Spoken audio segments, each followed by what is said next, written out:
Do for self or suffer the consequences. The wisdom of Elijah is inside of the conscientious, so I move with it.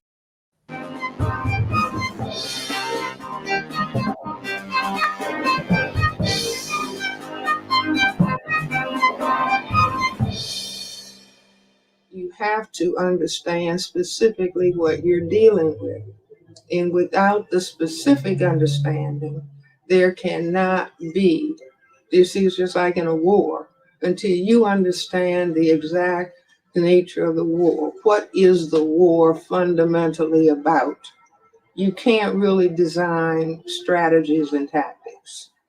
And so we are not going to be able, this is why if we look back, things look worse today than they did 50 years ago. You see, because we're not dealing with an analysis. We're dealing with, telling people not to kill each other. We're not dealing because we're not allowed to talk specifically about racism, white supremacy. My purpose as a psychiatrist in talking about this and making an analysis of what we are specifically dealing with is like any other thing in medicine, that you don't just deal with the symptoms of a problem. You have to wonder, well, what is the disease base that the symptoms are a reflection of? And what we have is blocking a discussion, any in-depth discussion of racism, white supremacy. I mean, I'm the only psychiatrist in the United States that has been talking about racism, white supremacy for 40 plus years. I'm the only psychiatrist in the world that is talking about it. Do you see? Because it's like there's a block on, we are not going to talk about, we can talk about the symptoms. We can have all kind of people come on TV and talk about the symptoms, but we are not going to talk about the problem of racism, white supremacy, because that's the behavior on the part of people who classify themselves as white. And so they have a wall of protection, a steel iron curtain around that specific discussion that gets into what is the white responsibility for the behavior activity that we see on the planet. But I say that those people who are sincerely interested in solving the problem, they have to go in depth to the analysis. And when the Attorney General said, are we a nation of cowards, being unable to talk about racism? And the answer to that has to be yes, we are a nation of cowards, but we can try to find the courage. If I could wave a magic wand, you see, you would have many people who classify themselves as white having the courage to talk about it, as well as Black people and other groups of pigmented people being able to talk about this. But there are consequences to be paid, do you see, for going into this no man's land, or where this is not supposed to be discussed. But we are not going to be healthy, functional people, mentally healthy people, until this can take place. Yes, indeed. Yes, indeed. Yes, Queen Mother.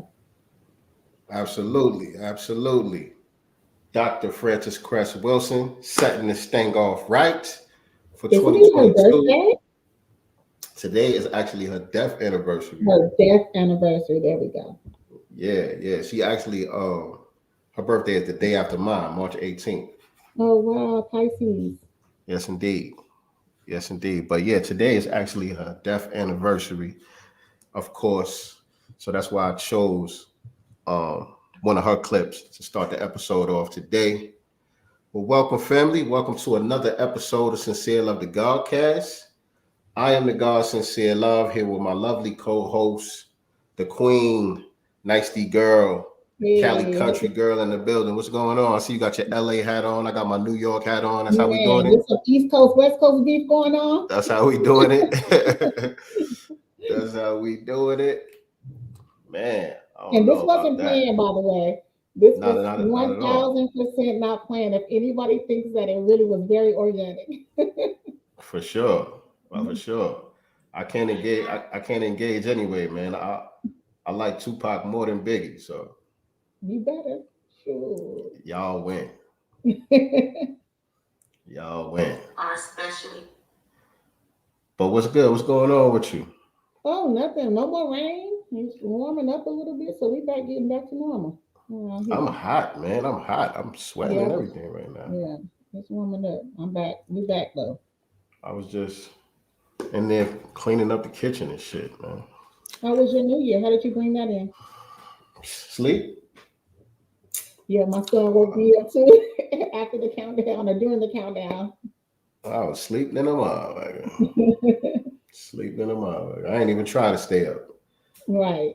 I ain't even try to stay up, man. You know, I don't really do much. You know what I'm saying? Yeah. Last few New Year's or whatever, I always keep it light. You know, I might go to somebody's crib, a little get together at somebody's crib or something like that. That's like the most. Right. You know what I'm saying? But for the most part, I'm cool, man. Yeah, I'm cool. Atlanta was a little quiet this year. Anyway, I guess because of COVID, maybe. I don't know. You I know, don't know. LA was dead. LA was dead? LA was dead. Most of the people that I know, like you either went to someone's house, a friend, family house. I mean, it was small or everybody stayed at home. Everybody's on social media. Like, what y'all doing? Like, I'm just sitting on the couch tonight. Like, everybody stayed in. I don't know anyone that really turned up like that this year. Well, a lot of people were still coming to get haircuts and shit. So apparently people had plans. Yeah. You know, apparently people was planning on getting it in. But you're right. I didn't really see much activity in my news feed on social media and shit like that. You know what I mean? But you know, everybody being extra cautious with this new variant they got out here and shit like that. And I know out there in LA, y'all got a lot of restrictions and shit anyway. So. Exactly. So it's not even worth it, you know. And then they up the price, you know, every New Year's. The cover charge, which usually is $10 or $15, they want to drop you. You got to drop 150.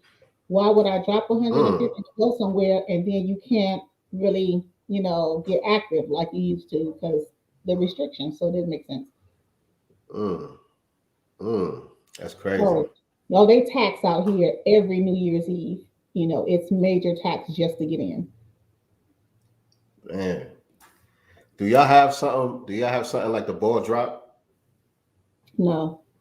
Y'all got nothing like that. Nothing I know they like do it. New York. No, there's nothing downtown or anything like that that does something big like that. Everything is usually indoors. The most popping clubs.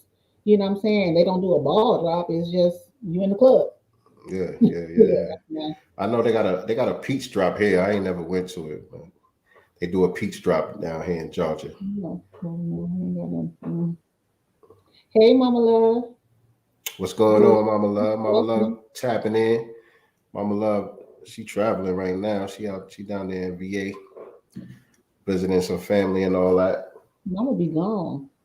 Yeah, she don't play no games. Yeah. She don't play no games.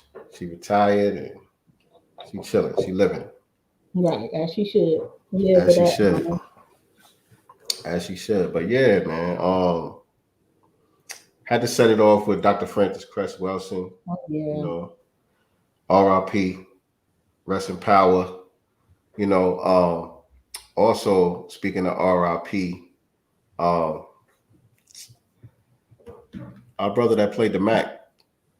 Oh yeah, you know, I haven't seen that movie in so long, and it took like obviously the people that posted it had the clips, and I was like, man, I need to like relook at it. I mean, I've seen it multiple times, but you know how you haven't seen it in so long. I'm like, well, dang. Yeah, he lived 88 years. That's a long time. Yeah, Max Julian that played Goldie in the Mac passed away today. I believe it was today or it might have been last night. Yeah, he made it to the news. I know I seen it as soon as I got up this morning. But RP to the brother Max Julian Goldie. It was crazy because as soon as I woke up, I looked at my phone. I know we shouldn't look at our phone as soon as we wake up, but I do. Most of the time I do. Go straight to the Look at phone. the time. And I seen some chick named Star posted it. And the night before, I was watching Superfly. No. I was watching Superfly. I don't even know if for whatever reason I just was seeing what I could watch on HBO Max. And I seen Superfly on there. I said, let me watch Superfly. I ain't see this in a long time. And I sat there and watched Superfly. And then as soon as I woke up, I seen that. And, you know, my brain wasn't quite computing yet. So I was like, oh, shit, hold on. I just watched the movie last night. Right. Now brother is dead. So it took me a minute for it to register. Hold on, that's the other movie. That's not the right movie. It's the wrong movie. But right. Still kind of weird, though. Right. You know what I'm saying? Right, I just watched that joint last night. But yeah, R.I.P. to Goldie, man. How old was he? 88. Okay. 88. I mean, numbers too. 8 and 8. You know, not that I'm too familiar with, you know, numerology and all that stuff, but you know, there's some significance there, I'm sure. Yeah, for sure. For sure. Mm-hmm. But yeah.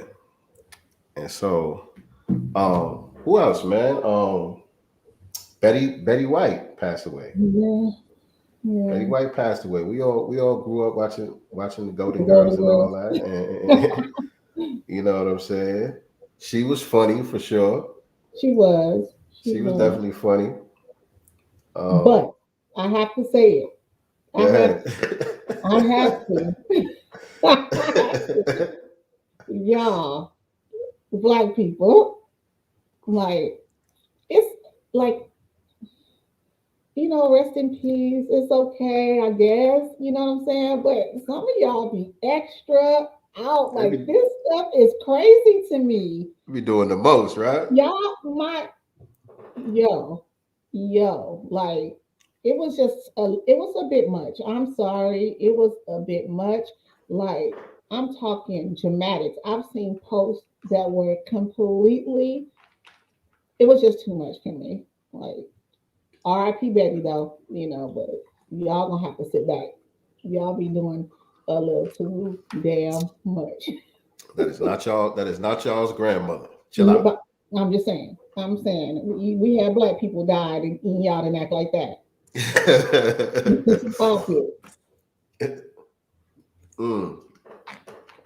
Yeah. And so yesterday was Dr. John Henry Clark's birthday. Mm-hmm. Day before that was Dr. Ben's birthday. So R.I.P. to those soldiers, to those warrior scholars right there. You know what I'm saying? Definitely gotta give a Black Power salute to those. You know what I mean? You know how we do here on the on Cecilia the Godcast, you know, we're not the master teachers, we're the master students. You know what I'm saying? So we definitely got to pay homage to the master teachers, those who laid the groundwork for what it is that we do.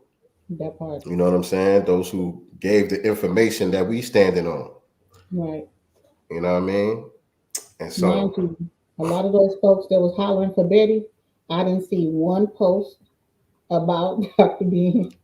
Don't even know who it is. I'm just saying, like, come on now. You don't even know who it is. Man. But y'all know Betty. Yeah, for sure. I wanted to play something. I was a little bit unprepared, but I wanted to play something, man. Let me see if I could just pull it up while I'm talking. Actually, I think the professor had it in the beginning of his. Oh yeah, because I listened to it this morning. Actually, that was the first thing I listened to this morning, and I know what you're talking about. Yeah, let me go to my history. Yeah. Let me go to my history right here. Where's that? Okay, hold on.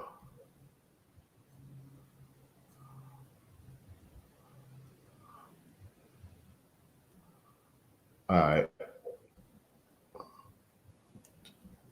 Share the screen.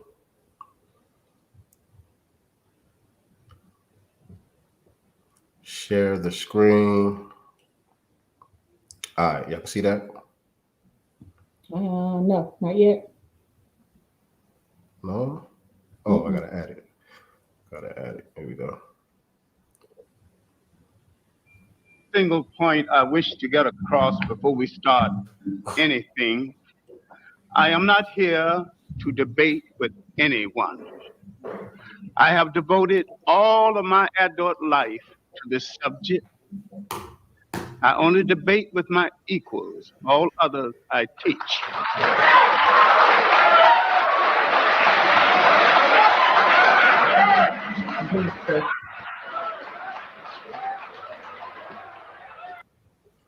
And so, yeah, that's it. That famous quote from Dr. John Henry Clark right there. And he also was always reminding us that we have no friends, Black people. Zero. We have no friends, Black people. And too many of us are still out here looking for allies, still out here trying to be kumbaya with everybody. Right. And go along to get along. Y'all keep using all of these ambiguous terms to talk about what's going on with Black people. It's like when you talk about what's going on with Black people, you got to soften the blow by saying people of color, Black and brown. You know what I'm saying? People. Yeah, especially when y'all get in front of white folks. Ooh, don't. Ooh. If y'all talking to white folks, y'all really can't just say Black and stand on it for some reason. Like that's like a cardinal sin. You know what I'm saying? Right. And we never gonna get nothing done like that. That's a problem. That's a problem for us.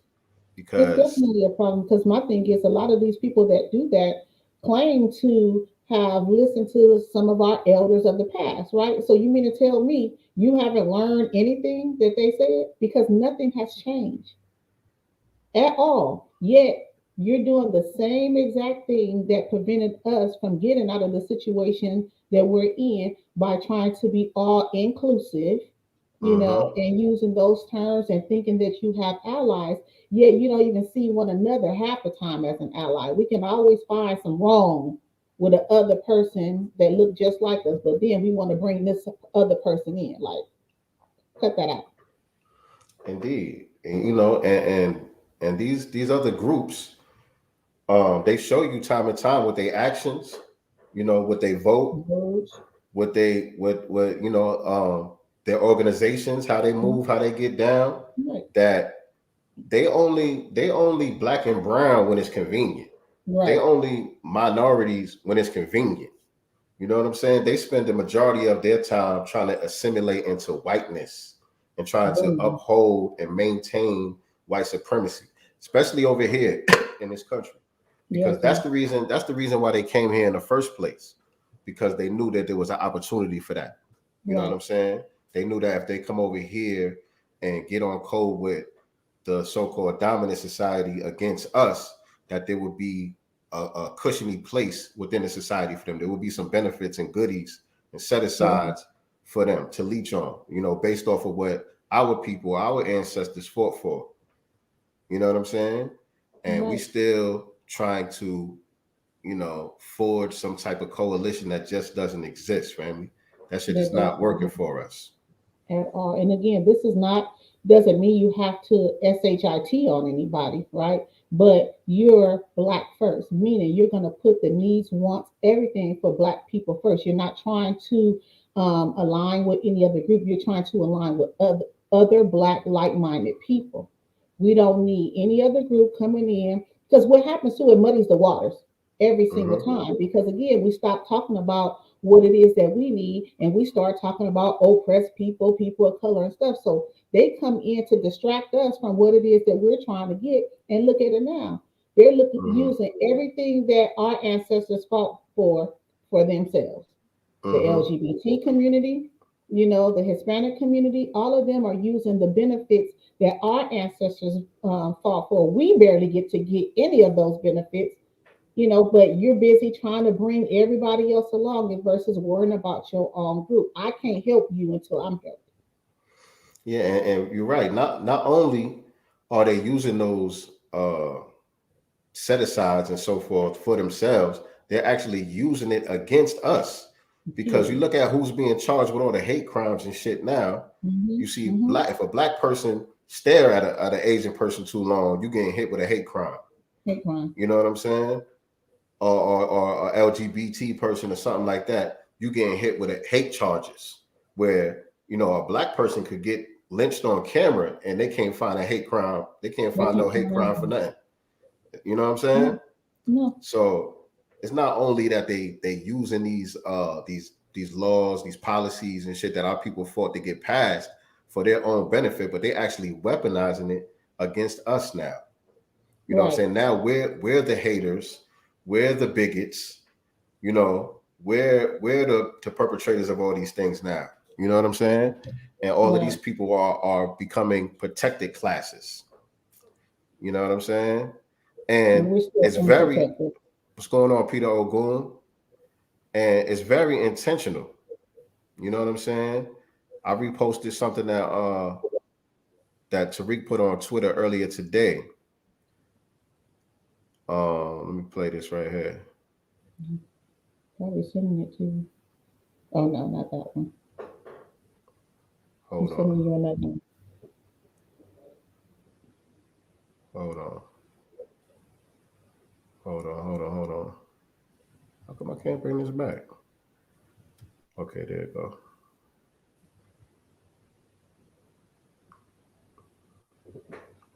Well, very small generation of middle-class Mexican-American advocates fought back. And this was an example of what some scholars have called the other white race strategy, of which Mexican-Americans for a large chunk of the 20th century, the advocates sought to be claimed as white because all rights were conferred on you only if you were white. And so the longest time, Mexican-American advocates sought for this whiteness. And the example of going to your congressman and saying, what, they took us out of the white category, put us back. That was a poignant moment. We know that this other white strategy had its problems. We know the famous case in the 1950s. So just to be clear, during this time in the 19th century, the United States were designating Latinos as their own group, right? They were designating Hispanics, Mexicans, and so forth as their own racial in their own racial category. And they was like, nah, we white. You know what I'm saying? They went out their way and fought to be classified as white because they understood that whiteness comes with certain protections, it comes with certain set-asides and benefits. You know what I'm saying? And so they fought for that. And then they got it. Right? In which a Mexican-American had been convicted of murder, and his lawyer said, well, there was not one Mexican-American on the jury. This was on a jury of his peers. And the judge said, well, Mexicans are white and the jury's all white, so what's your problem? Clearly an imperfect strategy. And that's what always happens. That's what always happens with these people because, you know, they want to be Anglo so bad. They want to be white so bad, and they could never be completely white. But white supremacy is very sophisticated, and white supremacy always takes both sides of an argument. You know what I'm saying? And so they allow these other groups to be white when it's convenient, when they need to boost their numbers up. You know what I'm saying? In a particular category to make, whether it's to make their vote stronger or whatever. You know what I'm saying? Just for redlining purposes or whatever it is that they try to do, they'll allow certain other ethnic groups to be white temporarily, you know, just so it could benefit the system. Right. And these people convince themselves that they are actually on the team.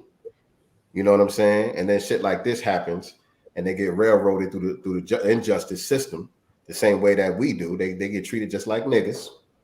You know what I'm saying? And then they like, well, what's the problem? Y'all white. The jury is all white. What's the problem? Right. You know what I'm saying? Don't complain now. Y'all wanted to be white, right? Okay. Exactly. Well, we pretended y'all was white, but at the end of the day, y'all ain't nothing but Spanish-speaking niggas. That's all. Spanish-speaking niggas. You know what I'm saying? But since y'all like to play this game, y'all gonna have to stay over there. We know what y'all are at the end of the day. We understand that y'all have African ancestry, but since y'all don't want to claim it and y'all want to be white so bad, y'all gonna have to stay over there. You know what I'm saying? All this black and brown shit, So by the by the 1950s, Mexican American advocates began consciously and subconsciously sort of to adopt the increasingly successful strategies of African Americans. And they then had to toe this very delicate line of trying to be designated sufficiently enough minorities to take advantage of Brown versus Board of Education and protections for minorities without losing their whiteness. So they played this dance for a little bit. But then with the advent of clearly race-based answers to social problems, the Voting Rights Act, affirmative action, Mexican Americans by the late 60s and early 70s said, we're people of color too. Overnight, Mexican American advocates had fought to be white. The last part of the 20th century, hey, we're people of color, what are you talking about? I say this jokingly, and I've gotten some horrible email, but I don't say this to disparage Mexican Americans. I think it's quite brilliant myself. Because it's the system that's stupid. And your ability, can you really blame a person for trying to manipulate a system that's really done you no good? So, appreciate him for being honest. Right? Give credit where it's due. Even though he wasn't trying to really do that for our benefit. No. You know what I'm saying? But he did tell the truth. He did tell the truth there. And, you know, we have to evolve even more from that, because even the term African American doesn't work for us, right? You know what I'm saying? That's the reason why I like the term that Tariq came up with, the foundational Black American term. And people use other terms or whatever. You know, Dr. Claude Anderson, you know, he says Native Blacks, you know, descendants of American slavery. It all means the same thing. But I do like the term foundational Black American, because it's hard for anybody to latch on to that. Right. It's hard for any other groups to claim that they are the foundation of this country. You know what I'm saying? Right. Because everyone else came here after the country was already built. Right. You know what I'm saying? Non-immigrant. Indeed. And so even that term, African American, we gotta kind of distance ourselves from that. Elon Musk is an African American. Right. You know, I saw that headline the other day. Elon Musk is the richest African American. Right. Charisse Theron, African American, isn't she from South Africa, if I'm not mistaken? Yeah, you know, they both from South Africa. Blonde hair, blue eyed white woman. Right. So anybody could claim that. Anybody could claim to be an African American. Anyone can claim to be a minority. Remember, you have pedophiles now stating that they're minorities, because it's a small group of them that like to, you know, have their way with children. So now they identify as they're a minority group, but these are pedophiles. So why would anybody Black consider themselves a minority? You're aligning yourself with pedos. Right. I wanted to also talk about this. What's his name? Terenia. He was the Mexican American president of the League of United Latin American Citizens, and he said, "Let the Negro fight his own battles. His problems are not mine. I don't want to ally with him." Now, this is the president, you know, of LULAC. LULAC, which is that mindset hasn't changed. You know, those people's mothers and grandfathers and grandmothers have taught this new generation the same thing. Do not align with them.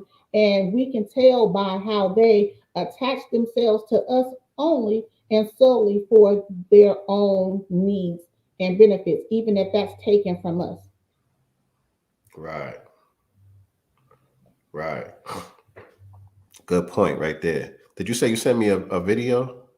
I did. I think I DM'd it to your IG. It's another video. Okay, hold on a second. Oh, okay. Wait, hold on a second.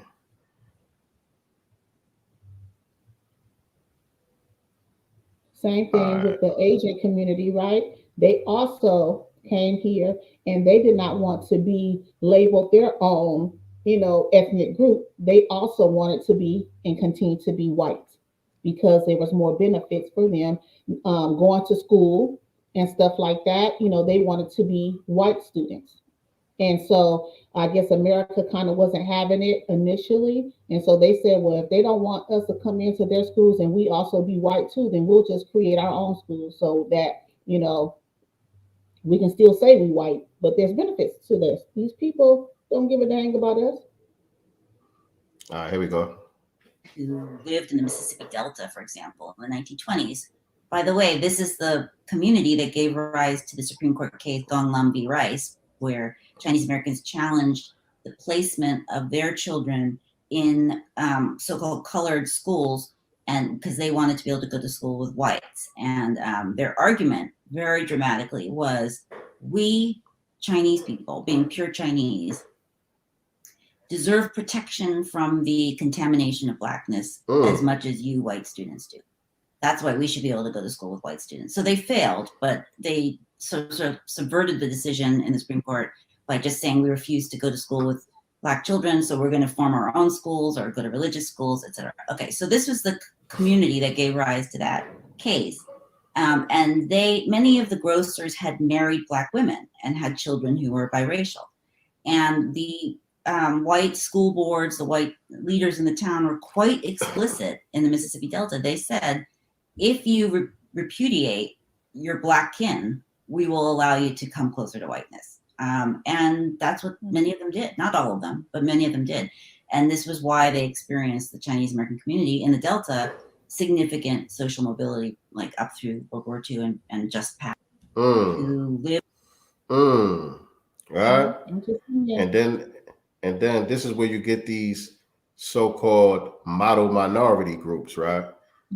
You know what I'm saying? White supremacy likes to create these buffer classes in order to try to make it look like our lack of upward mobility is somehow our own doing. You know what I'm saying? There's something wrong with us. There's something wrong with our culture.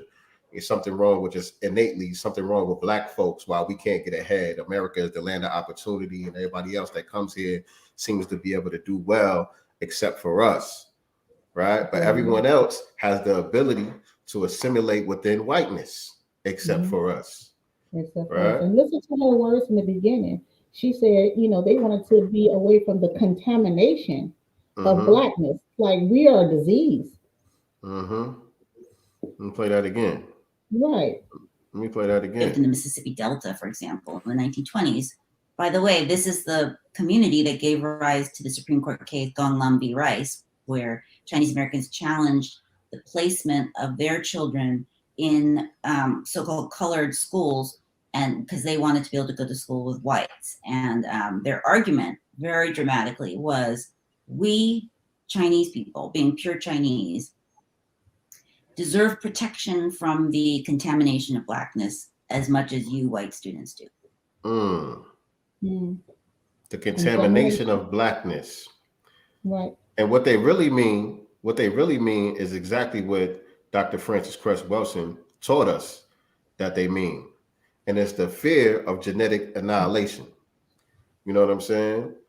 And that's why we are the ultimate targets of the system of white supremacy, because we are the ones with the dominant genetics that have the ability to annihilate these people off the face of the earth simply by just existing and procreating. Right. You know what I'm saying? So our existence is a threat to their existence. You know what I'm saying? And so that's what their argument really means. You know what I'm saying? Listen, the same thing that could happen to y'all could happen to us too. Right. So we deserve to be protected. You know what I'm saying? The contamination, that's a projection. Right. You know what I'm saying? Because these people are the ones that carry the majority of the diseases, and you know what I'm saying? So when they talk about contamination and all that shit, that's a projection. But what it really boils down to. Hence why we're always the guinea pigs, you know, when it comes to trying to find cures for all of these things that they brought over here. Yeah, we're the contaminated ones.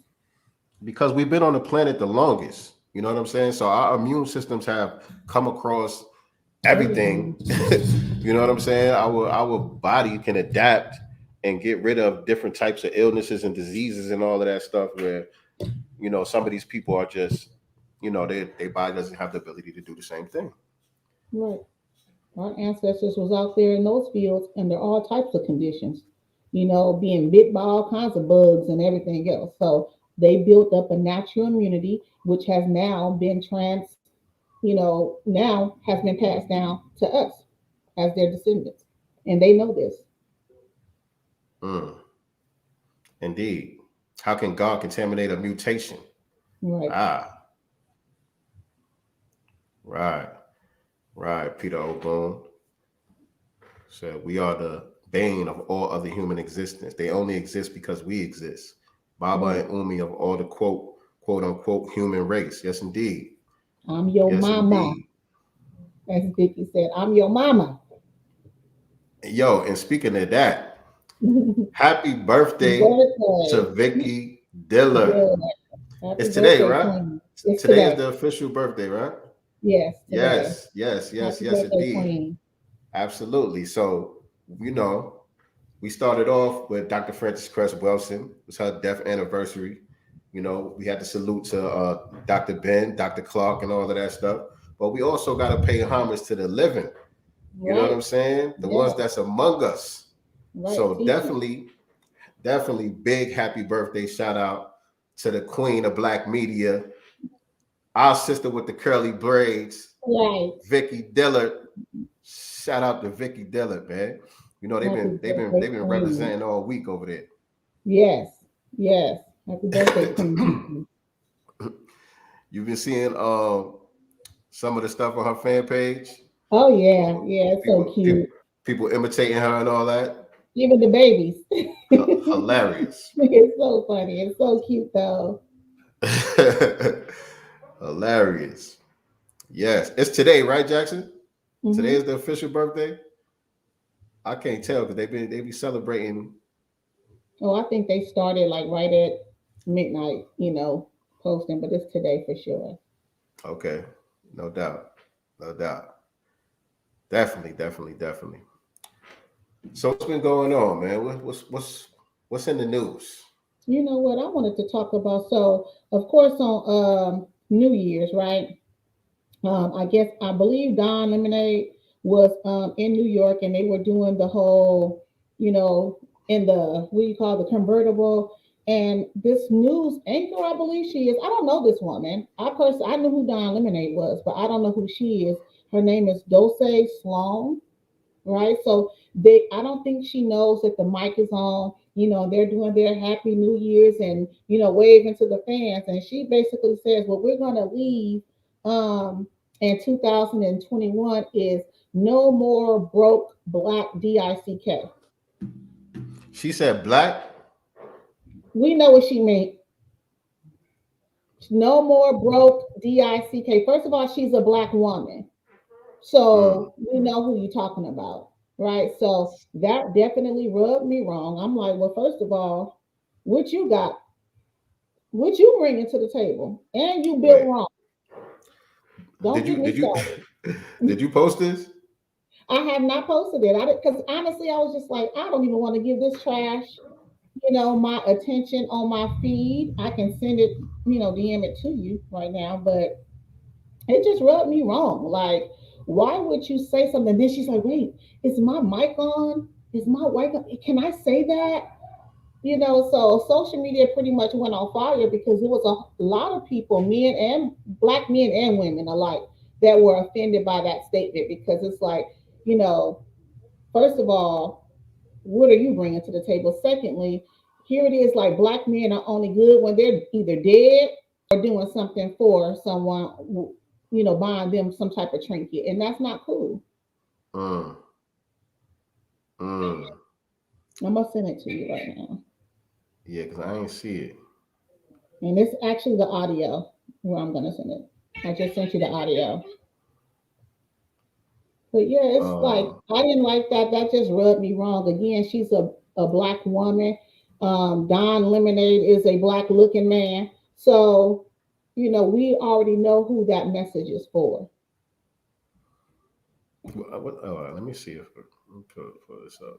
Let's see what she said. Yeah, listen to it. It's trash. Complete garbage. Oh, it says the post is unavailable. They deleted it? Somebody probably got a private page or I can something. send it to you. I'll download it. Hold on. Make Nah, sure if it's not y'all on, if it's not online, I ain't gonna be able to share it. I can DM it. Oh, they made it private, so I can't even download it. I can get it though from here. Hold on.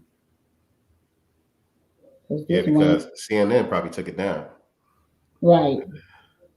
CNN probably took that thing down. No, here we got it. I got it. Let me get here we go.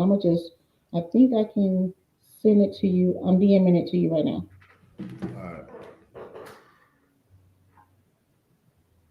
All right. In the meantime, family, make sure y'all hit the like, share, subscribe on the YouTube channel and all of that. Let me see. Okay, I hold have on. people sending it to me when it was going down. I'm trying to pull it up, y'all. Bear with me.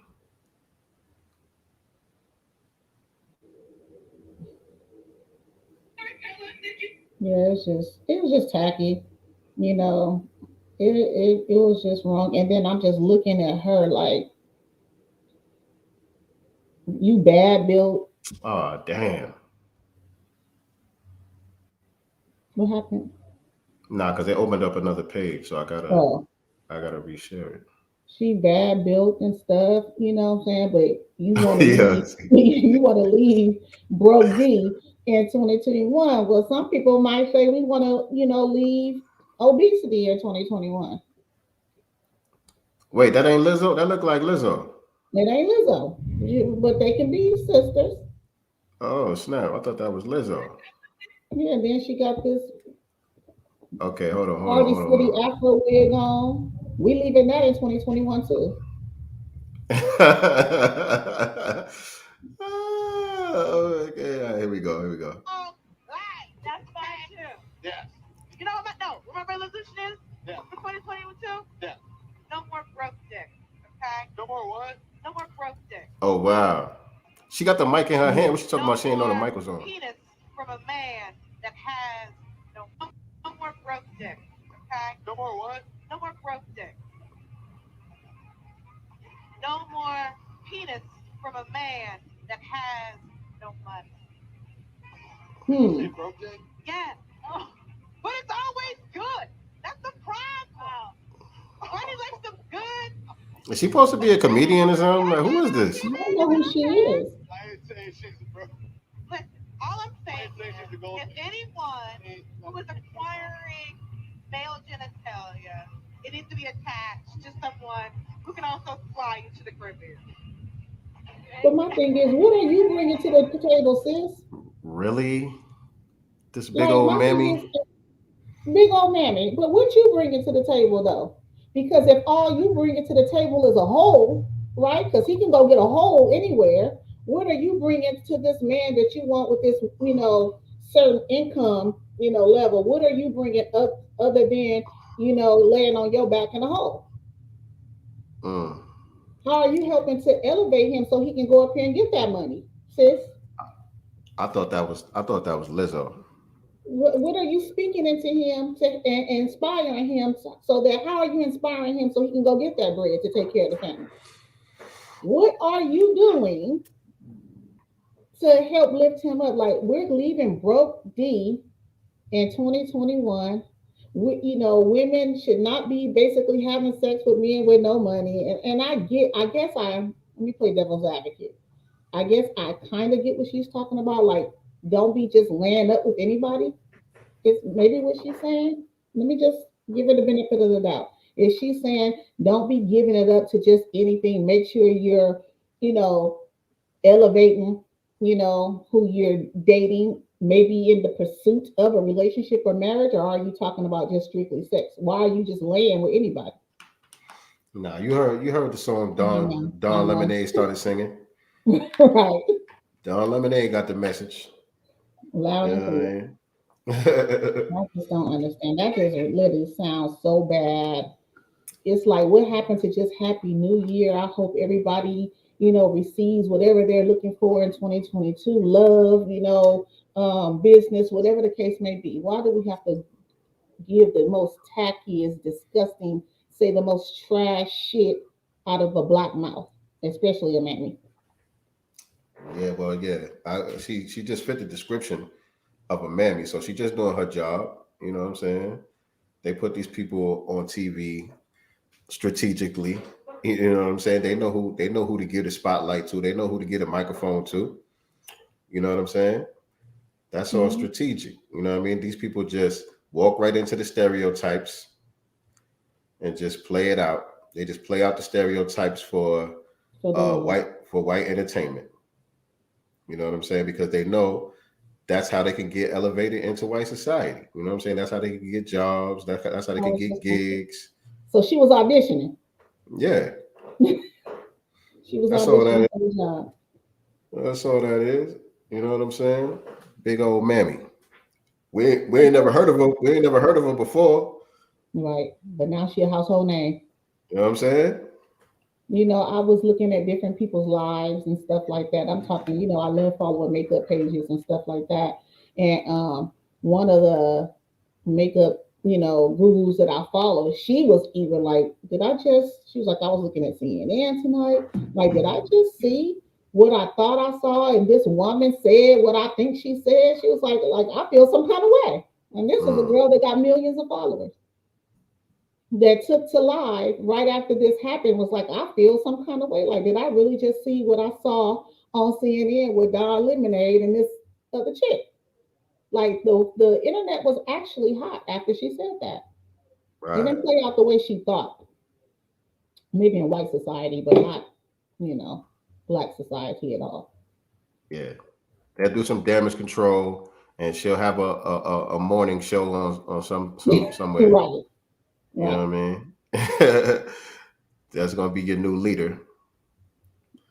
But hold on, I'm looking for this Ethiopian prime minister.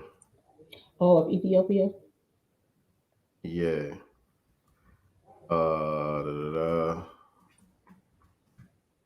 Because we got on the Latinos Right. and pulled up the Asian lady on the same bullshit. And so We going down the unfortunately, line. unfortunately, this comes from the melanated sector as well. Right. Hold on, Ethiopian Prime Minister. I think I can resend it to you right now. Whoever gets to it first. Here it is. Damn, this is okay. Okay, this was somebody responded to it. I'm looking for the actual video. I have it. I'll send it to you right now. I'll DM it. That way. Uh, Here you go. Sent. all right, all right. Boom. That's probably gonna open up another page too. Let me see. I sent you two. So the other one is just the video. All The right, let me second get one. this one. All The right, got second one. that one.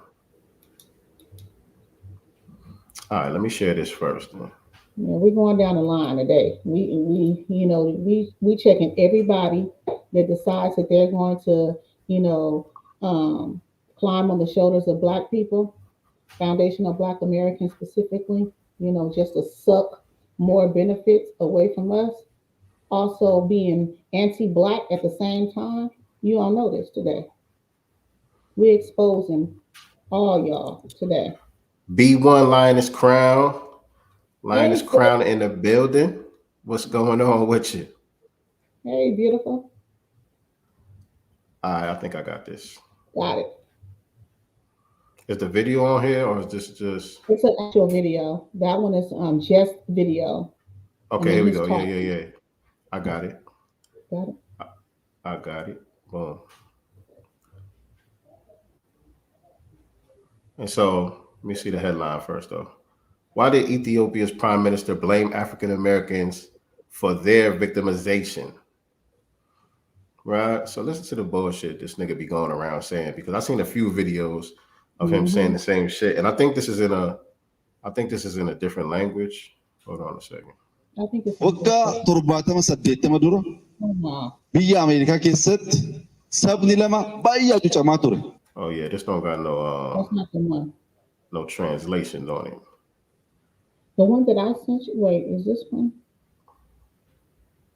The But hold on, second I think this is a quote. The quote's right here though. 70, 80 years ago in the United States, two groups of people were discriminated against: the Jews and the blacks. The Jewish people used to be tortured, imprisoned, and denied jobs. The blacks faced the same fate. You know, the Germans killed the Jews, and many of those who survived fled to America. Israel did not exist then, and they, the Jews, were scattered all over the world. The Jews made a decision as a people. They said, yesterday, we were tortured, oppressed, and discriminated against. If we merely continue to talk about the past, we won't go far enough. We need to have a winning vision so that we will be equipped with better knowledge and wealth than the whites, who have been victimizing us and then ruled us. On the other hand, the blacks continue to sing and complain about being oppressed and tortured, saying the whites did this and that to us. To this day, they, the blacks, have not gotten anywhere. What about the other guys, the Jews? The media belongs to them, the banks belong to them, everything belongs to them. While sitting there in the US, they, the Jews, protect and support their small country, Israel. Every policy of the United States on Arab countries, Middle East, is entirely decided by Jews because they have so much power. And so that was some of his remarks that he made there. Aren't they white though? I'm just confused. Yes, Those that's are still the thing. white people. Like that's the major thing, right? That's the major thing, right? There are black people who are Jewish who right. come from his country, come from Ethiopia, and they are discriminated against still to this day. They're not the ones who own and control and have all of this power that he's talking about. It's only the ones who are classified as whites. Period. So at the end of the day, we're still talking about white supremacy. You know what I'm saying? It has nothing to do with their religion. And then the other thing he said was, you know, he basically saying, you know, we just keep dwelling on the past and talking about what happened to us and, you know, playing the victim while they just look toward the future. But they constantly reminding you about what happened to them. Constant. You are not allowed to forget. There's movies about it as well. You know what I'm saying? Their whole thing is never forget. They constantly putting out new movies and Schindler's List and different documentaries. Yeah. Building museums all over the place to remind you to never forget about what happened to them.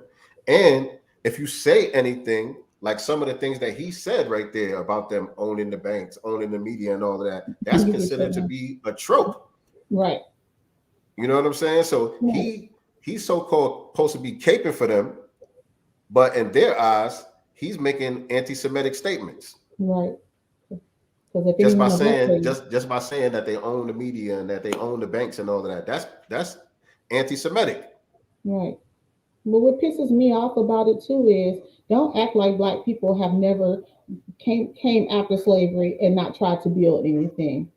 Everything that we have done has systematically been taken away from us, meaning not only the white supremacist vigilantes, but the U.S. government itself were directly responsible for blowing up, burning down, you know, killing black people. Literally, you said pull yourselves up by your bootstraps. You said that you don't want us here. We go over here and we build up on our own. We're only doing business with one another, right? With the little that we had, they built up millions, right?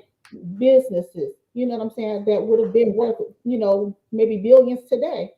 And who came and fucked with us and fucked it up. So don't say that we're just sitting here, you know, singing and complaining when every time, and this is history documented, that we tried to rebuild and do something, you motherfuckers come over here and destroy it. Let's be very, very clear. So at this point, I think they probably beat black people into submission, maybe into fear of building again on that level, because we don't know if they would possibly do that again. And I'm just saying that maybe in the brains of so many Black people. Maybe it's a fear of rebuilding because history has shown us every time we've done it, look what they've done.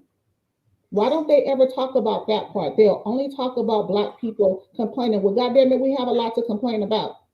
Mm-hmm. Because their argument is insincere in the first place. Right. You know what I'm saying? And they just conveniently leave out the parts that, some of these places that they're talking about during Jim Crow, some of these markets and so forth that had the no colors allowed signs on it were owned by Jewish people. Right. Right. Some of these slave ships and stuff were owned and financed by Jewish people. Right. So you kind of comparing apples to oranges. You know what I'm saying? In the first place. You know what I'm saying? Talking about people who were allowed to assimilate into whiteness, who were assisted, who got paid reparations. Right. You know what I'm saying? Who were assisted in stealing the land from the Palestinians to formulate the country of Israel. Right. You know what I'm saying? I mean, let's talk real. They won't do that. Let's just talk real. You know what I'm saying?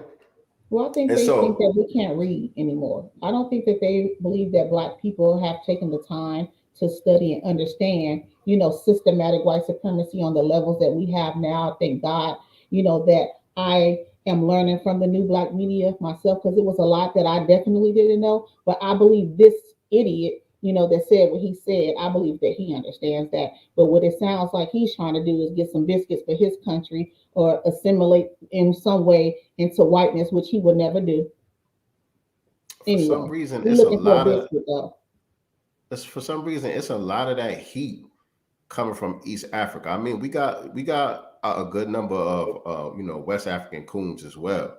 But but this been going on for a long time coming from the East Africans. You know what I'm saying? I seen videos from like the 1950s and all of that, where it was some students. They were going to school over here they was from Ethiopia, and they was talking that dumb shit back then. You know what I'm saying? The Negro problem is not our problem, and we're not Black, and you know what I'm saying? Like that's kind of more recent rhetoric coming out of West Africa. You know what I'm saying? They kind of started cultivating those coons, late 70s, early 80s, and funneling them over here to begin the replacement process with us. But in the East Africans, that mentality goes back. They've been saying this. They were saying stuff like this way back in the 40s and 50s. But if they're not Black, what are they? I understand you're African or you come from the continent of Africa, but I see your Black ass and you look just like me. So what the hell are you other than Black? When you come over here, they see you as Black. The hell are you? Mm-hmm. When they got invaded by the Italians, they seen you as Black. Right. You know what I'm saying? Shout out to R Hill in the building. What's going on, family? But yeah, you know what I'm saying? We just pulled that up just to show another example of what we're talking about as far as Dr. John Henry Clarke's quote about we have no friends. And that means no friends, family. You know what I'm saying? You know what I'm saying? Whether we're talking about so-called minority coalition, people of color, and unfortunately, that goes for a lot of the Africans and Caribbeans too. Right. You know what I'm saying? That's just what it is. We got to vet some of our own. You know what I'm saying? We got to vet some of our own. So why would you think that you can ally with someone outside of, B1? Why would that even cross your mind? Indeed. And like you said earlier, you know what I'm saying? It's not really about being anti anyone. It's just about being B1. That's it. It's just about, taking care of our needs first and foremost. Right. We got to get our shit together. Then we could take the show on the road. That part. You know what I'm saying? That I remember when during the election time, when Hugh came up with the Contract for Black America, there were several other groups, on his Twitter feed, Instagram feed. Oh, you being divisive. What about, the Latinos, brothers and sisters or brown, that support y'all. And he was like, listen, I can't help y'all until my people, you know what I'm saying, that got it together. This has nothing to do with y'all. This is nothing against y'all. And what y'all not going to do is paint that picture and that narrative. This is about us taking care of our needs and what we need first, just as y'all do. And I really, really appreciated, you know, that he stood on that. I never ever see him waver, you know, from that point. This is not about y'all. This is not about hating y'all, but we are at the bottom. Y'all are already able to come over here and start businesses and everything without being, you know, having it shut down. You know what I'm saying? Y'all are already able to build with no problem. When we try, there's a problem. Y'all already have resources. How y'all getting them? I don't know. Government assistance from, you know, y'all coming together and pooling your money, however that may be. But we are owed a debt, and I'm coming to get for our people. You know, this has nothing to do with you, and it makes me mad that they try to, you know, contaminate basically, you know, the what we're trying to do and with those narratives. Of course, they know exactly what it is, and that's the reason why they go on alert. You know, when we start to define ourselves in that way, when we start to get more selfish in that way, they go on high alert because what we gonna do with our niggas? They eating off of us, right? You know what I'm saying? We are the carcass. You know what I'm saying? And so us getting on code, us circling our wagons, is taking away their daily bread. It's taking away their meal. You know what I'm saying? Well, so that's why they go on alert. He stood on his square. If I lose a fan, if you unfollow, and I've seen it, you know, him post. If I lose a fan, if you unfollow, peace. You wasn't one anyway. This ain't about you. Right.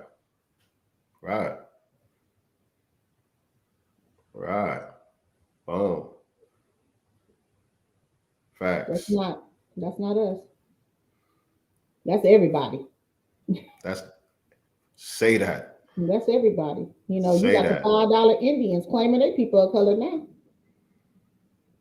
Yeah, tell me who is not people of color at this point. Besides old white men. I think they're the only ones that don't qualify. Right. Everybody else could be a minority or a person of color somehow. But in other news, family, former Black Panther Russell Maroon Schultz dies 52 days after being released from 50 years in prison. R.I.P. Rest in power to that brother, Russell Maroon Schultz. Political prisoner.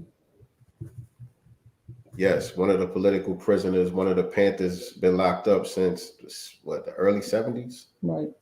Some of us were born. Let me see. Former Black Panther and political prisoner Russell Maroon Schultz has died at the age of 78.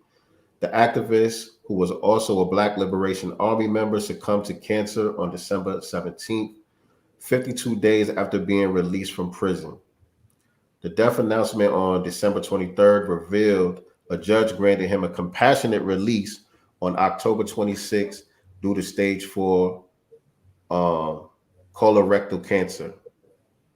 The court allowed him to relocate from Pennsylvania State Prison to a hospice care for treatment. Yes, Schultz's son, Russell Schultz III, spoke to the press about the prison's inability to properly care for his father and that his release speaks to the inadequacy. He said, "What's in the transcripts are the evidence that the prisons don't have the capabilities to take care not just of their healthy prisoners, they definitely don't have the ability to take care of their geriatric prisoners," he continued, "and that they have effectively killed my father." I'm glad you know what I'm saying? I'm glad he's saying it the way that he's saying it. You know what I mean? Not softening the blow or anything, but just telling what it is. What's going on, RP Beats? Yeah. So yeah, RP to that brother, man.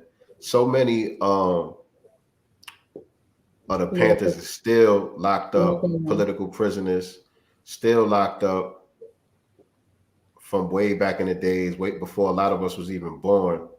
Set up by the system, you know, trumped up charges, you know, and they figured out ways to make them stick. So I wanted to read this part of how he got the nickname Maroon. During his imprisonment, he earned the nickname Maroon based on the African Jamaican group that self-emancipated from Spanish slavery in 1655 after the British acquired the land and established a community in the mountains of the island. Schultz escaped twice, once in 1977 and again in 1980. After being brought back the second time, he was placed in solitary confinement. He stayed in solitary confinement for 22 consecutive years, from 1992 to 2014. That's inhumane. After his release from solitary confinement, he sued the Department of Corrections for cruel and unusual punishment. From the state, he received $99,000 in damages and permanent reprieve from solitary confinement.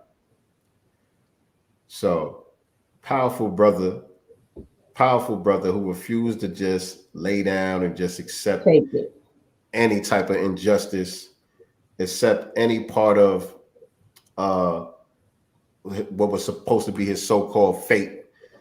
The brother kept fighting until he couldn't fight no more, man. You know what I'm saying? And you know, I noticed they always try to relegate that term maroon to just the maroon colonies that existed in the Caribbean, but you have maroon colonies over here as well. You know what I'm saying?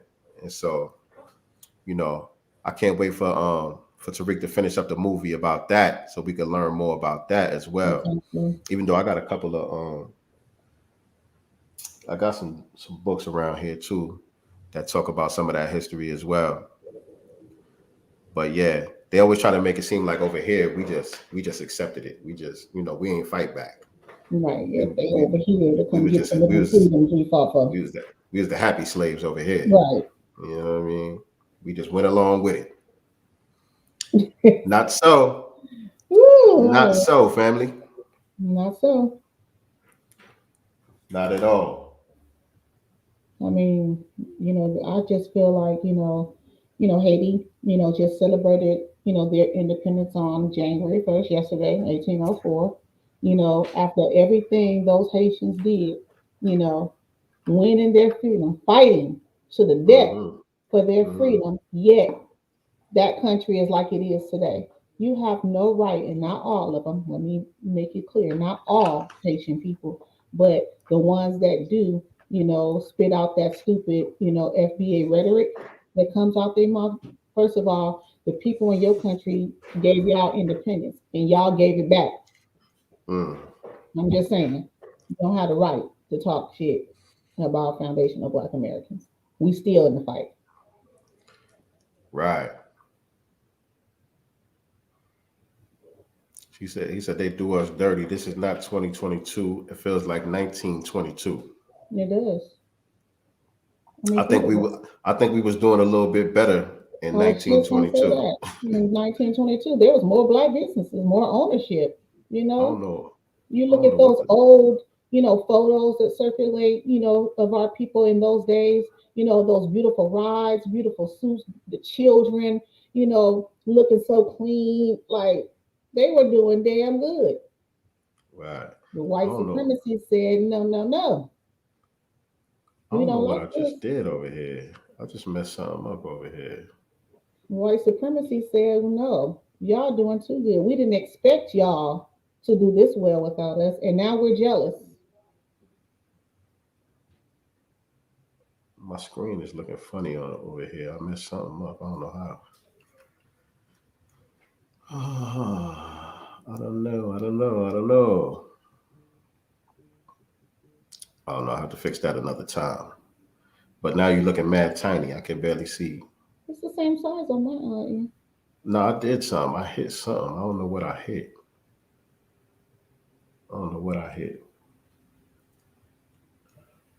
But speaking of Black immigrants.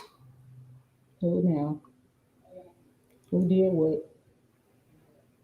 No, this was that story about that kid. The family of a Black immigrant has blasted the death of this modern day lynching after he was shot while allegedly on a hunting trip with 5 white men. Peter Spencer, 29, was reportedly shot at least 9 times earlier this month as the men with him claimed they acted in self-defense. So he went on a hunting trip with his white buddies, and they shot him 9 times, talking about they did it in self-defense. And all y'all, man, black folks, I don't know what type of shit y'all be on, man. because the other morning, I was taking my daughter back home, and we stopped at the gas station. It's early in the morning. It's like 7 in the morning, and we pull up to the gas station.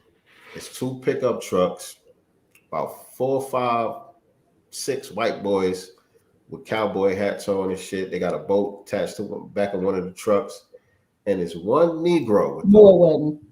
I swear, one Negro with them, and I'm like, is this nigga serious? Right. Where is you going?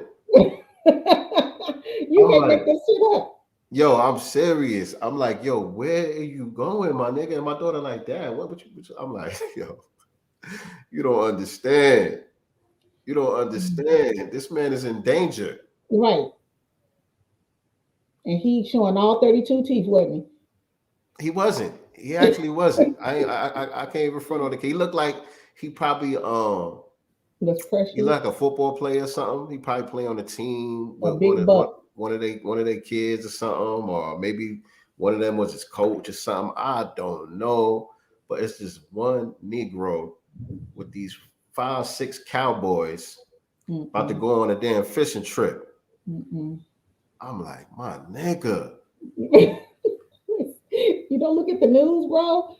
Got to be more careful, man. You got to be more careful out here in these streets. Like, why with the parents? Because obviously he's young. If you suspect that he may have maybe been in high school or college football, perhaps. Yeah. Like, I'm sorry. Yeah. No. And you know, out here, a lot of people, you know, we close to Lake Lanier. Oh yeah. And so that's the only thing I think. I say, okay, if they go to Lake Lanier, you know, the ancestors might protect them. You know what I'm saying? The ancestors might protect them over there. Well, no, because remember Usher's ex-wife, isn't that where her young son passed away at on that? Oh yeah. You know, right. So yeah, no, you know, sometimes. Tamisha said he was with his brothers-in-law. Right. You're right. Nah, but yo, just like this Jamaican dude, man, you know, he went on a hunting trip with his white buddies. And so that happened. I was looking for the actual story itself because I was trying to see the dates. I don't know. Because it happened some weeks back. And it was in PA. You know, yeah, no arrests were made and shit like that until it started making its rounds around social media or whatever. And there's still no arrest. It was self-defense. We were all 5 of us or 9 of us or however many it was were trying to protect ourselves from this one dude who came on a trip with us. We invited him and he decided that he was going to attack us. Like, that don't even make sense. Oh yeah. It doesn't make sense. No charges were filed. He was outnumbered. Man, and so that shit sound like that movie with Ice-T when they took him out in the woods and just had him go run and then they was hunting him. Oh yeah. But I forgot the name of that movie. But that sounds like some shit like that. Like, we just cannot be that gullible. You know what I'm saying? As a people, we just cannot be that gullible. Again, we have no friends, and you do not set yourself up for no mess like this. That was a whole setup, and they knew that he was gullible. They knew they can get him out there. They read him, you know, gave him some of them Budweisers, you know what I'm saying? Man, come on, bro. Facts. It's sad, like. Family, we can't be this gullible, man. He was the hunt. He was the kill, whether he knew it or not. They went hunting, all right. They went hunting your ass. And I played it out in my head. They probably said, nigga, run. You know what I'm saying? They probably played a game with this man. You know what I'm saying? Tortured him. And a lot of y'all put that past these goddamn white supremacists. A lot of y'all say, nah, right. Ain't nobody doing all that. Hmm. All right. Yeah, all right. Why is it that they don't believe that they are capable of this? All this history. You know what I'm saying? But you still have that. They not like us, family.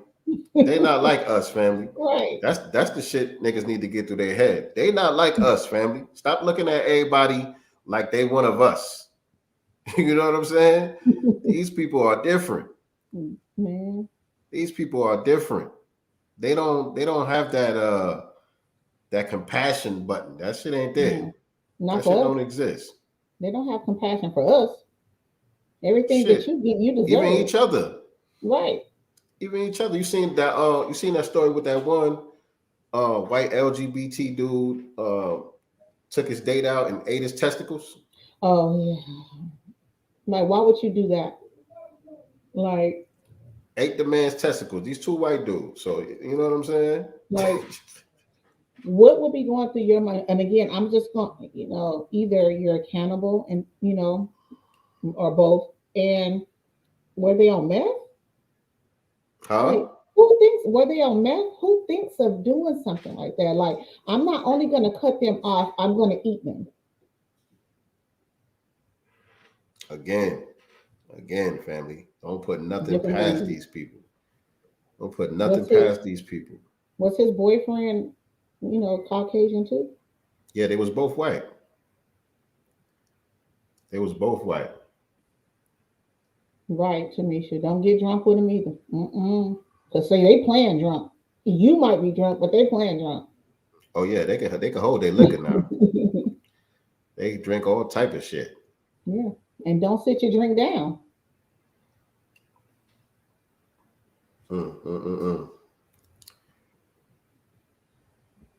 Okay. Yeah, we just got to do better, people. We have to do better. We have to use discernment. We got to stop being so trusting, of people, especially when they want to take you out in the woods or the middle of the ocean all of a sudden. You know what I'm saying? Like, we just can't do that.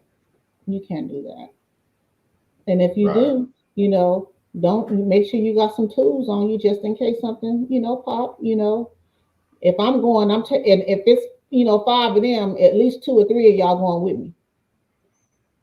Right. I'm not going alone. Right. And my sister be training with them tools too. She ain't just got the tools. Right. She be training with them tools. Somebody going to. Let's be very, very clear. Like, you just cannot be that gullible ever. Right, Jackson. Right. And so, in other cave dweller news, a retired black NYPD officer who claims her captain raped her repeatedly for 1 year sues the city for $35 million. Now, I've seen some different reactions to this story. Divestors remorse. That's what I'm going with. That's what you're going with? I'm going with divestors remorse. I've seen a lot of people saying that on Twitter about this story right here. Retired black NYPD officer who claims her captain raped her repeatedly for 1 year sues the city for $35 million. A whole year. I need to but you gotta look at it now. This is her superior in a position of authority in law enforcement. Law enforcement got these cliques and these gangs and all of this shit. So it's not always easy to report these people.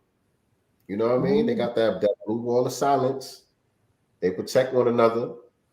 And just because you got on that uniform, that don't take away from your blackness. So where was he raping her at? So they said something about the Yankee Stadium. Let me see. All those cameras at the stadium? None of it caught that? A lawsuit filed by former NYPD officer alleges that she was raped by her captain during her tenure on the force. The retiree claims that her superior assigned her to posts that would make it convenient for him to spend time with her. According to the New York Post, one of those assignments, Captain Jeffrey Brienza would place on Officer Jillian Roberts' schedule was a detail at Yankee Stadium where she accused him of sexually assaulting her nearly every game for a year. So Roberts, a black woman who joined NYPD in 1998, worked under Brianza in the Bronx at the 44th precinct after requesting a transfer to the stadium detail in 2020. In her suit filed in the Bronx Supreme Court, she said that almost immediately he began to show unusual control and preferential treatment over her, particularly in regards to her schedule and assignments. At one point, Brianza made Roberts his driver, despite never having a driver before. So stuff like that could be verified, right? Right. The complaint alleges that he sought to isolate her from other officers and would demean her in front of other officers.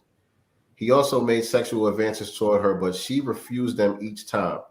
Roberts claims in her suit that the first rape happened in or around about June 2020. After work, while she was using the female restroom, Brianza followed her in, entered her stall, grabbed her by the waist. She said, as she cried out, no, he responded, yes. The lawsuit contends that he exposed himself and forcibly made her perform fellatio on him moments later. She states that he had unprotected and unwanted vaginal intercourse with her. According to the claim, the rapes continued. Often using his office as the base, the captain is said to have leveraged his authority as her boss to make her do sexual acts on him. On game days, he would assign her to a post close to his office so that he could assault her when she tried to avoid him. He would say, I'm going to figure out a way to get you into my office. This occurred nearly every game day for a year, and most non-game days. I don't know what happened there. So she couldn't go get a rape kit done, after the maybe first or second assault when he forced himself on her in the bathroom. It doesn't sound like any protection was used. It wasn't mentioned, so I'm just going to assume she could have easily gone and had a rape kit done when she was off. Something, right. Even push it out, use them muscles, sis, put it in a Ziploc. You know what I'm saying? Get you some evidence. Like, what is going on?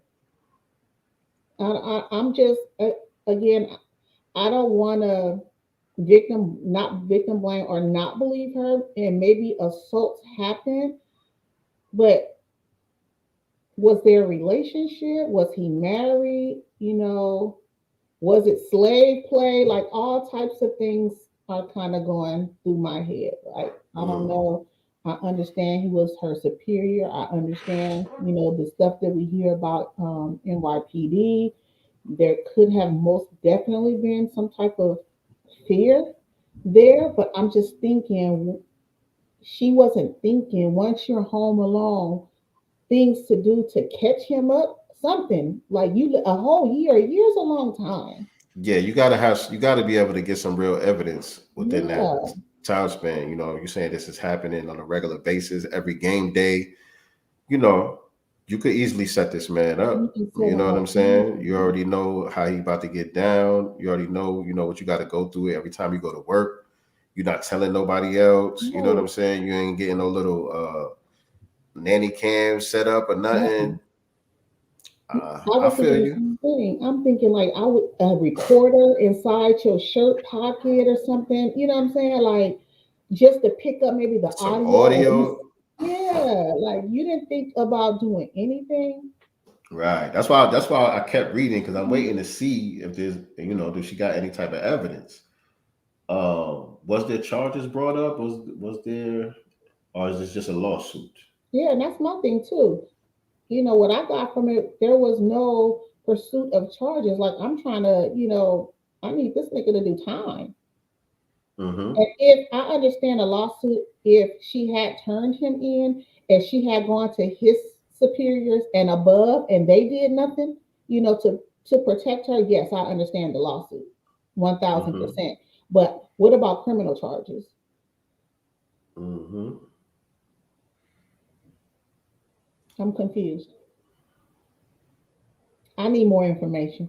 Need a little more information.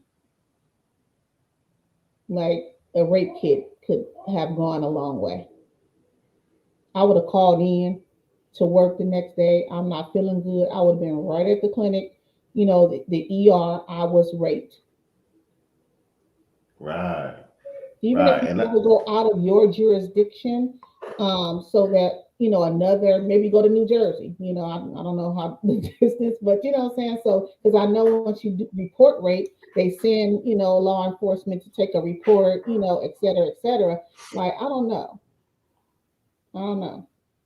I definitely wouldn't have did it for a year. If I had to quit my job, I'm sorry. I'm not staying there under this person's supervision for a whole year going through that. I'm out. Right. And so, yeah, Or murk his ass and fight for your damn life with the judge. You over here being violated, literally, like, and you're trained. You know what I'm saying? I'm assuming you guys are even at the stadium. You got your fire on you. You know this fool coming. You know he coming. Like, you didn't think like. Yeah. I'm just saying. I feel you. I feel, as a man, I ain't really want to take that position. You know what I'm saying? I don't know what it's like. You know what I'm saying? To be a woman, to be violated by somebody. You know what I'm saying? I don't know. A year is a long time. If it happened 2-3 times, right? The first time you in shock, I'm scared. This is my superior. This is NYPD. They might retaliate against me. I'm here for all that, right? But a year. At some point, she needed to be strategizing on how she was going to get some criminal charges, get him arrested, and not just sue. And again, maybe there's misinformation or information we don't have. Maybe she did report it and they did nothing, and that's why she's suing. Mm-hmm. That's true. I don't know, but it seemed like the B1 family everybody was immediately like, sound like Edwin's remorse. Right. And I need to see a picture of her because I definitely need to see a wig. See, the wig is going to tell you what you need to know. All we need to do is see a photo of her. Once we see the photo, we already know what it is. And you notice they strategically have not released the photo of this lady. I mean, you don't want to put the victim out there like that. Put a photo of the damn they did put the photo of lieutenant. him. I saw a picture of him. Looks like it was from a distance or something. The one that I saw previously of him in uniform and stuff, and he looks disgusting. He looks like a old redneck. Not old, because he wasn't old, but you know what I'm saying? Just that white supremacist look. Yeah. Right? Yeah, I know what you're talking about. Niggas be 30 years old, Yeah. looking like they in their 60s. Yeah, and they got a lot of them in New York too, contrary to popular belief. Y'all think that them niggas is only in the South and shit. Nah, they got a lot of them motherfucking redneck crackers right up in New York City. Hey. On that. What happened? Just on a funnier note, Jesse Lee Peterson news.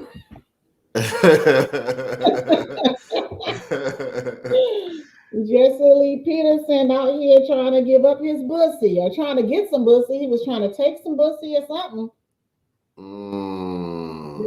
Jesse. Messy Jesse. Yeah, I saw that video. I saw that video, that crazy ass looking white man. I thought it was a meth addict or a homeless man. I'm sorry. He looked like he's special needs or something. But Jesse looked like he's special needs too, though. I don't know what's going on. I don't know what's going on over there. I don't know what's going on over there. But that was hilarious. That was hilarious. Yeah. Remember, he got caught, was it about a year or two ago, liking some porn page on Twitter? It was like a gay porn, thing, and someone noticed that Jesse Lee Peters. This was about a year and a half ago. People started noticing that he was liking the posts on there, and people got wind of it. And like, look, Jesse Lee Peterson over here on these little gay Twitter pages. Yo, Jesse is funny, man. Jesse is funny. He is dangerous though. At the same time, Oh yeah. you Oh gotta yeah. definitely, you can laugh at his ass, but listen. Man. So I posted today on my social media. I actually got it off of Tariq's Twitter page. So there was this suspected white supremacist couple inside of a hotel today, and they were like this black dude just at the desk or whatever. I guess doing his thing. She's in a bikini. I don't know why she's at the check-in desk in a bikini or check-out desk or whatever. And the boyfriend walks. She's attacking. So he snatches his hat off, and the boyfriend comes, and it was just literally a one-hitter quitter. Boyfriend is laid out at least for 5 minutes after the video started, and she's still, going crazy. I don't know if you can you post that one or no? Yeah, And it's this on is your for page. educational purposes, by the way. This is not to promote any violence, but just for educational purposes. It's okay to, defend, yourself in an attack. Oh wait, my bad. I gotta. The Ogun sleep. Wait, okay. It's on your page. There's actually two. There's another one in a mall in Jersey. Same situation. Educational purposes, y'all. I don't see it. Oh, it must be on your other page. Yeah, you want me to? I can bring it over there. I don't, because this one is private, maybe. Yeah, but it's not private for me though. I could Okay. I could put it up. For some reason with that page, if I gotta type the whole thing or it won't come up. I got you shadow banned. Right. Where is it? Okay, I see it. I see it. This so nigga funny. got knocked the fuck out. Man, this was so funny. Hold on.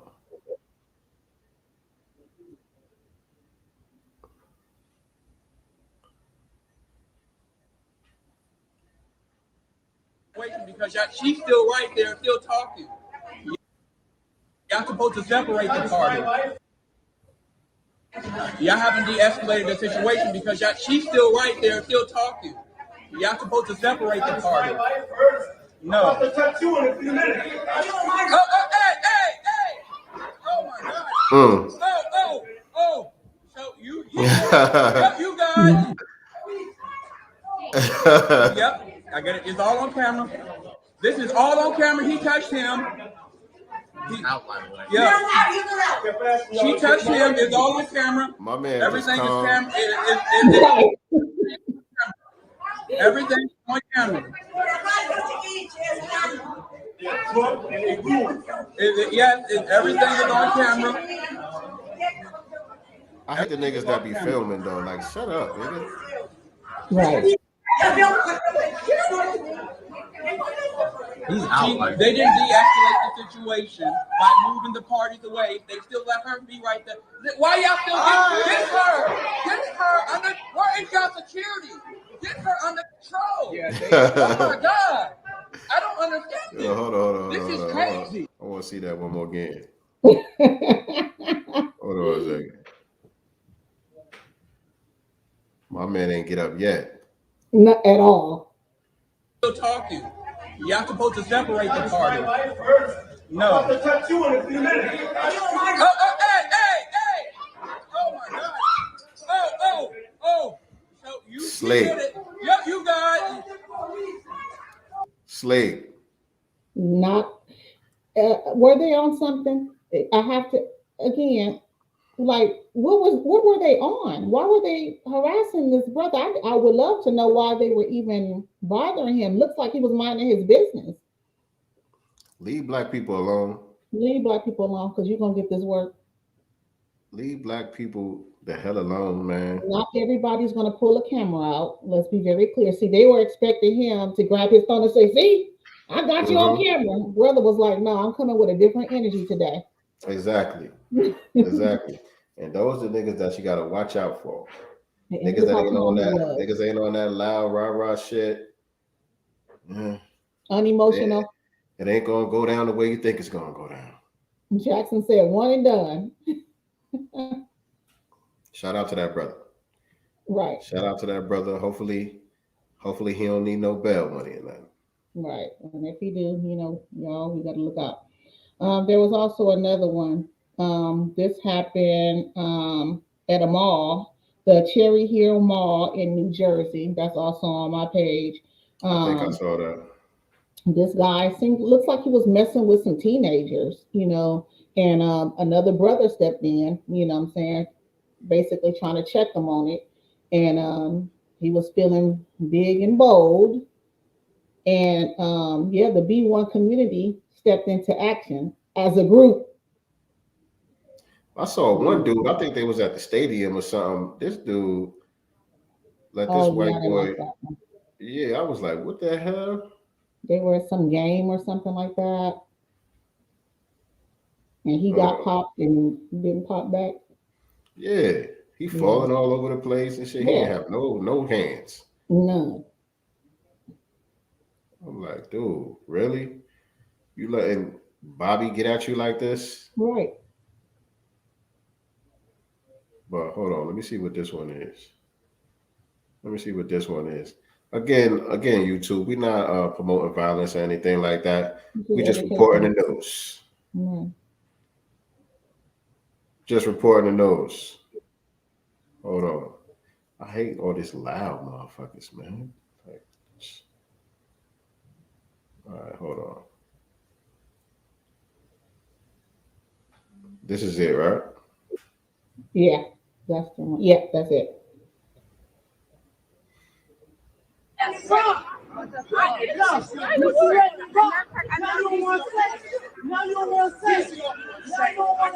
Well, he said N-word.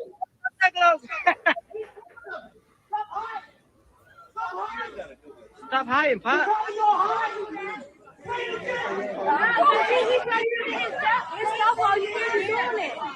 You're pregnant, like.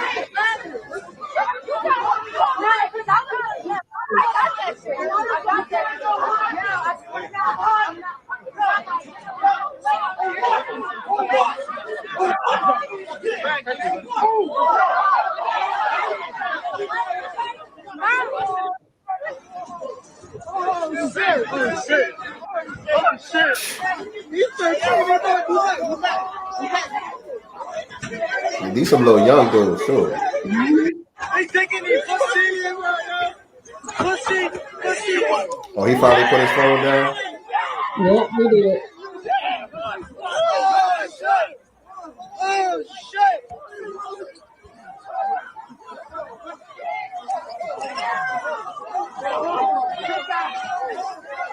Yeah, it's a one. It's a one. Yeah, it's a one. It's a one. It's a one. It's a one. Don't put your hands down. Don't put your hands down.